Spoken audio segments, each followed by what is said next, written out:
Present నిత్యావసర సరుకుల ధరలు బాగా పెరిగిపోతున్నాయండి. ఇంతకుముందు గతంలో నేను తీసుకున్నప్పుడు సరుకులు ఉన్న పరిస్థితిని బట్టి నేను సాటి వ్యవసాయ కూలీ రైతుని ఆటో దోలుకొని బతుకుతాను నేను. అలాంటిది ఇంతకుముందు నూనె ప్యాకెట్ ఎంత ఉందండి? 120 రూపాయలు చూసాము, అంతకుముందు 80 రూపాయలు చూసాము. ఇప్పుడు మొన్న గవర్నమెంట్ లో ఉండ రేట్ల కన్నా ఇప్పుడు అధికంగా ఉండే. బియ్యం కట్ట ఎంత ఉంది ఇవాళ? చూసి మంచి బియ్యం కేజీ 80 రూపాయల పైనే ఉంది. అవును కదా, గతంలో ఎంత ఉంది బియ్యం రేటు? అవును, 10-50 వరకు చూసింది లెక్క. తక్కువగా ఉంది. మేము కొనుక్కుంటాం బియ్యం, రైస్ కూడా. అలాంటిది మొన్న రేషన్ బియ్యం పట్టుకున్నారు అని చెప్పి మొన్న పవన్ కళ్యాణ్ గారు రంగంలో దిగి ఇచ్చేసాడు, సీజ్ ద షిప్ అనే డైలాగ్తో. మరి గత కొన్ని సంవత్సరాల నుంచి ఆ పోర్ట్లోనే బియ్యం రేషన్ అనేది బాగా జరుగుతూనే ఉంది. ఇప్పుడు జరగటం కాదు. కాంగ్రెస్ గవర్నమెంట్ లో మొన్న హర్ష్ కుమార్ గారు మాజీ ఎంపీ ఆయన చెప్పుకొచ్చాడు. ఇప్పుడు జరగటమేంది? దీన్ని కాంగ్రెస్ ప్రభుత్వాలు ఇవన్నీ గతంలో జాతీయ పార్టీలు పరిపాలించినప్పుడే జరిగినాయి. ఇప్పుడు జరగటం ఏముంది అంటే ఇదేదో హడావుడి ప్రక్రియ లాగా ఉంది కదా సార్. అంతా ఏంటంటే డైవర్షన్ పాలిటిక్స్. ఇచ్చిన పథకాలు అనేది పూర్తి చేయకుండా ఇలానే రాజకీయాన్ని పక్కదోవ పట్టిస్తా ఈ మీడియా కూడా దాన్ని హైప్ చేస్తా ఉంటే జనాలు మర్చిపోతారు. అంటే సార్ కొంతమంది పేదవాళ్ళ పరిస్థితి జరుగుతుంది. పేదవాళ్ళు ఇప్పుడు ఈ పథకాలు పొందిన వాళ్ళు ఎంతమంది ఉన్నారు కదా అర్హులు. సరే మాలాంటి వాళ్ళకంటే ఉద్యోగాలు చేసుకుంటాం ఇవ్వకపోయినా పర్లేదు. మరి లెక్కలేని వాళ్ళు ఉన్నారు, వికలాంగులు ఉన్నారు, వాళ్ళకి సమాచారం ఇవ్వడానికి వాలంటీర్లు లేరు. ఏమంటే అర్హుల కన్నా ఇవ్వచ్చు కదా. ఏమైంది ఇప్పుడు? అర్హుల కన్నా ఇవ్వచ్చు కదా. నేనైతే ఒకటి చెబుతున్నానండి. పోయినసారి 2019లో చంద్రబాబు గారు దిగిపోయేటప్పుడు మా బడ్జెట్ లో ఎంత ఉంచాడు? 100 కోట్లు ఉంచాడు. జగన్మోహన్ రెడ్డి గారు దిగిపోయే మూమెంట్ లో 7,800 కోట్లు అప్పచెప్పారు. 7,800 కోట్లు అప్పచెప్పినప్పుడు 100 కోట్లకి ఎంత తేడా ఉంది? 100 కోట్లు అప్పచెప్పినప్పుడు జగన్మోహన్ రెడ్డి 9 పథకాలు ఇచ్చాడు. 9 పథకాలు ఇచ్చాడు. కరోనా వచ్చింది. కరోనాను కూడా తట్టుకున్నాడు. పల్లెటూరు మా ఊర్లో ఇంటింటికి కూడా కూరగాయలు ఇచ్చిన వస్తాం చూసాం మనం. కరోనా వస్తే ఆ సమయంలో నా కాలుకి దెబ్బ తగిలింది. ఆపరేషన్ అయ్యి నేను ఇంటికి వచ్చిన తర్వాత కరోనా లాక్డౌన్ పడిపోయింది. నా అకౌంట్లో ఇంట్లో ఉన్నందుకు ఆపరేషన్ చేసుకుని ఇంట్లో ఉన్నందుకు 12,000 పడ్డాయి నా అకౌంట్లో. 12,000 పెట్టి సరుకులు తెచ్చుకున్నాను నేను. నాకు ఎలాంటి అలవాట్లు. 12,000 పెట్టి సరుకులు తెచ్చుకొని భార్య బిడ్డలను ఎటు బయటకు పోకుండా ఆ 12,000తో 2 నెలల చివరి గడిపిన తర్వాత మళ్ళీ కొద్ది చిన్న పనులు చేసుకుంటా నేను బ్రతికాను. ఆ టైంలో వచ్చిన కరోనాని అరికట్టాడు జగన్మోహన్ రెడ్డి గారు వాలంటీర్లను పెట్టి. 2 ఏళ్ళు అదే పోయింది కదా సార్. 2 సంవత్సరాలు అదే పోయింది. అభివృద్ధి జరగలేదని మాట్లాడుతున్నారు. 2 సంవత్సరాలు కరోనా వచ్చింది. ఏం చేస్తాం? ఇప్పుడు నాకు రోగం వచ్చింది, నేను మంచాన పడ్డాను. నా భార్య పిల్లల పరిస్థితి ఏంది? అట్టనే రోగాలు వచ్చిన వాళ్ళు కరోనా వచ్చినప్పుడు ఏం జరగల. నేను దొండకాయలు వ్యాపారం చేసేవాడిని. అలాంటిది నేను ఆటో కూడా తోలలేని పరిస్థితిలో ఉంది. అలాంటి పరిస్థితిని ఎదుర్కొన్నాడు జగన్మోహన్ రెడ్డి. మరి మొన్న ఇక్కడ వరద వచ్చిందండి, కృష్ణా జిల్లా ఇక్కడ విజయవాడ వరద వస్తే ఏంది ఏం చేశారు? అందరికి ఇచ్చారా? బుల్డోజర్ తిరిగాంగా మేము. వరద వస్తే ఏం జరిగింది? మళ్ళీ ఎన్ని డబ్బులు వచ్చినాయి అనుకున్నా?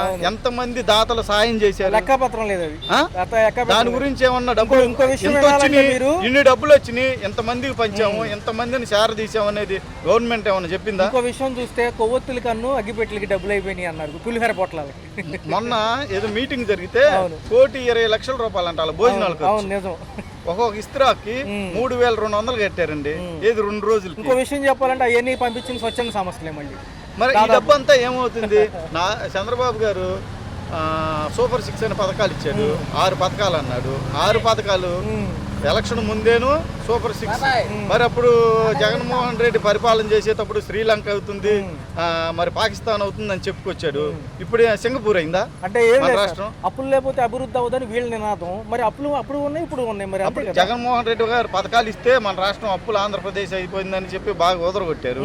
మరి ఈయన కూడా పథకాలు ఇచ్చాడుగా. మరి జనవరిలో చూద్దాం సార్ ఏం చేస్తారు. ఇంట్లో ఉన్న ప్రతి ఆడబిడ్డకి 18 సంవత్సరాల నిండిన ప్రతి ఆడబిడ్డకి 1,500 అన్నాడు. మరి నా పిల్లలు ఇప్పుడు కాలేజీలో చదువుతున్నారు. మా వాడికి అమ్మఒడి డబ్బులు పడి, తర్వాత మా అబ్బాయి బీటెక్ చదువుతున్నాడు. వాడికి ఫీజు రింబర్స్మెంట్ కింద డబ్బులు వచ్చాయి. ఇప్పుడు అమ్మఒడి లేదు, అది లేదు. మొన్న మా పిల్లవాడు వచ్చి నానా ఫీజు కట్టాలి డబ్బులు అన్నాడు. నేనేం చేయాలి? అమ్మఒడి రాలా, అది రాలా, ఏం చేయాలి? ఇప్పుడు పెన్షన్లు కూడా ఇంతకుముందు గతంలో జగన్మోహన్ రెడ్డి ప్రభుత్వంలో ఎన్ని లక్షల మందికి ఇచ్చారు, ఇప్పుడు ఎన్ని లక్షల మందికి ఎత్తున్నాడు? ఆయన 3,000 అన్నాడు, ఈయన 4,000 అన్నాడు. కరెక్ట్ కాదంట. 4,000 ఎత్తున్నాడు. 4,000 ఎంతమందికి ఎత్తున్నాడు? అతను ఎంతమందికి ఇచ్చాడు? 10 మందికి ఇచ్చింది వేరు, 100 మందికి ఇచ్చింది వేరు. 100 మందికి ఇచ్చినప్పుడు 3,000 లెక్క వేసుకుంటే ఎన్ని లక్షలు అవుతాయి, 10 మందికి 4,000 లెక్క ఇచ్చుకుంటే ఎంతమంది అవుతాయి? ఇదన్నీ జనాలు ఎవరు గ్రహించలేదు. ఎట్లాంటివన్నీ అడుగుతారని డైవర్షన్ పాలిటిక్స్ అనమాట. ఈ ఏదైనా కొత్తది విధానం తీసుకొస్తే ప్రజలు అటు చూస్తారు, ఈ మర్చిపోతారు అన్న ఉద్దేశంతో ఉంది. కానీ ఈ ప్రభుత్వం పారదర్శకంగా ఏమి లేదు.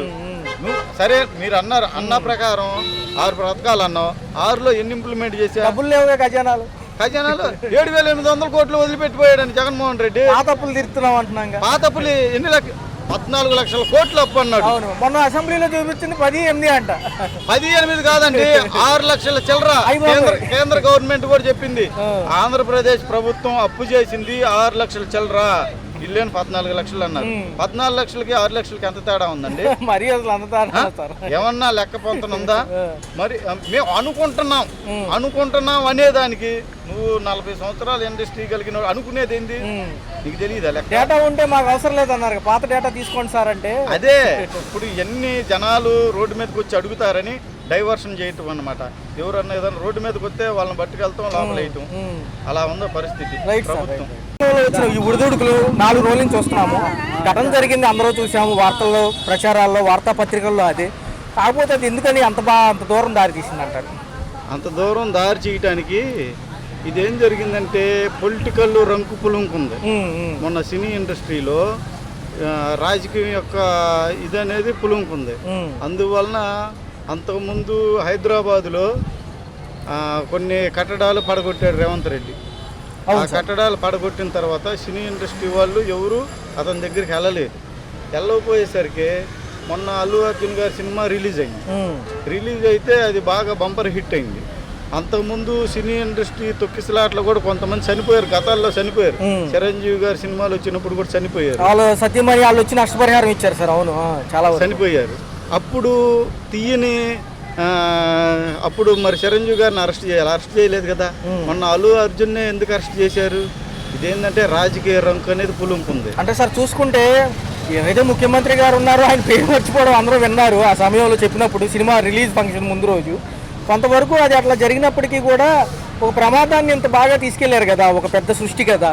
సరే, ఒక ప్రమాదాన్ని మనిషి చనిపోతే ఎవరికైనా నష్టమే, నష్టం లేదని నేను అనట్లేదు.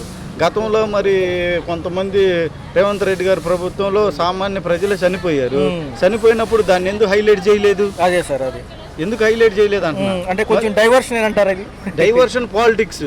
వాళ్ళు ఇచ్చిన పథకాలు కొన్ని అమలు చేయకుండా ఇలాంటి డైవర్షన్ పాలిటిక్స్ అనేవి నడుస్తున్నాయి. సార్ చూసుకుంటే గత ప్రభుత్వం కూడా రమ్మని చెప్పింది వీళ్ళని, సినీ రంగం వస్తే మాకు ఇబ్బంది లేదండి, చర్చలు జరుపుతాము, దాని గురించి ఇబ్బంది లేదన్నా వాళ్ళు వచ్చారు. కానీ టికెట్ రేట్ల విషయంలో తెగగా వెళ్ళిపోయారు, విమర్శలు కురిపించారు మాజీ ముఖ్యమంత్రి జగన్మోహన్ రెడ్డి.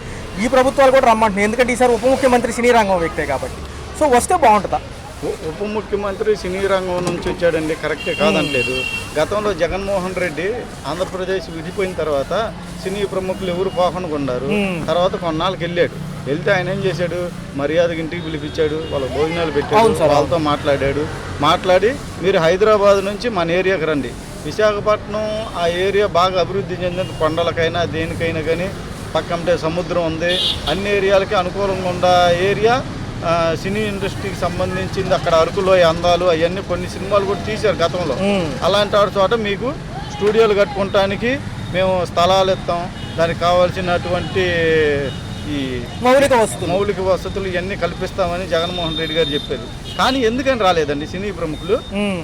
అది అక్కడ ఏం జరిగిందంటే, ఒక సినిమా ఇండస్ట్రీని వెళ్తుందల్లా ఒక వీళ్ళు మెగా ఫ్యామిలీ ఒకళ్ళు, వీళ్ళు సినీ ఇండస్ట్రీలో అక్కినేని నాగార్జున, మరి బాలకృష్ణ, వీళ్ళే ప్రముఖులుగా ఉన్నారు. వాళ్ళు ఒక సీఎం జగన్మోహన్ రెడ్డి దగ్గరికి పోతే వాళ్ళ ఈగో హర్ట్ అయిద్దన్న ఉద్దేశంతో అతని మాట ఏం లేదు. ఇవాళ రేవంత్ రెడ్డి దగ్గరికి వెళ్ళారు. రేవంత్ రెడ్డి ఏం చేశాడు? చీపమన్నాడు. ఏమన్నాడు? మీ అందరు చూస్తున్నారు కదా. మరి ఒక సామాన్యుడు చనిపోయాడు అనే పాయింట్ సబ్జెక్ట్ లేపుతున్నారు. మరి పుష్కరాలప్పుడు చంద్రబాబు గారి గవర్నమెంట్ లో 29 మంది చనిపోయారండి. మరి వాళ్ళు సామాన్య మనుషులు కదా, మరి దాన్ని ఎందుకు లేపలేదు? 29 మంది చనిపోతే ఏం లేదు, ఒక మనిషి చనిపోతే అంటే అల్లు అర్జున్ అనే అతను ఏంది రేవంత్ రెడ్డి గారిని మరి ఏం జరిగిందో మనకైతే తెలీదు. దాన్ని పాయింట్ని హైప్ చేసి జగన్మోహన్ రెడ్డి అల్లు అర్జున్కి సపోర్ట్ చేశాడన్న ఉద్దేశంతో ఇవన్నీ లేపుకొచ్చారు. సో గతంలో ప్రభుత్వం వెసులుబాటు ఇచ్చినప్పుడు వీళ్ళు మాట్లాడలేదు కానీ ఇప్పుడు భయం వేస్తుంది అంటున్నారు ఆయన గురించి మాట్లాడాలంటే. ఎవరి గురించి? సినిమా ప్రముఖులు రేవంత్ గారి గురించి మాట్లాడలేక భయం వేస్తుంది అంటున్నారు. ఎందుకంటే ఏం మాట్లాడితే ఏమొచ్చింది? రేవంత్ రెడ్డి గారు ఇవన్నీ అది గోద్రా ఏది చట్టం తెచ్చాడు, ఇంకా ఐడియా రాలేదు సార్. చెరువులు ఇవన్నీ హైడ్రా చట్టం అనేది తీసుకొచ్చి సినీ ఇండస్ట్రీ వాళ్ళు మొత్తం కొన్ని కబ్జా చేశారని అవి చేశారని పడేసి చాలా గందరగోళం జరిగింది. అయితే ఆ గందరగోళాన్ని అయినా కానీ వీళ్ళు నా దగ్గరికి రాలేదు. అల్లు అర్జున్ ఈ సినీ ఇండస్ట్రీ మీద దెబ్బ కొడితే వాళ్ళే వస్తారు నా కాళ్ళ దగ్గర కన్నా ఉద్దేశించి చేసిన పాయింట్ అని నేను అనుకుంటున్నాను. Okay sir.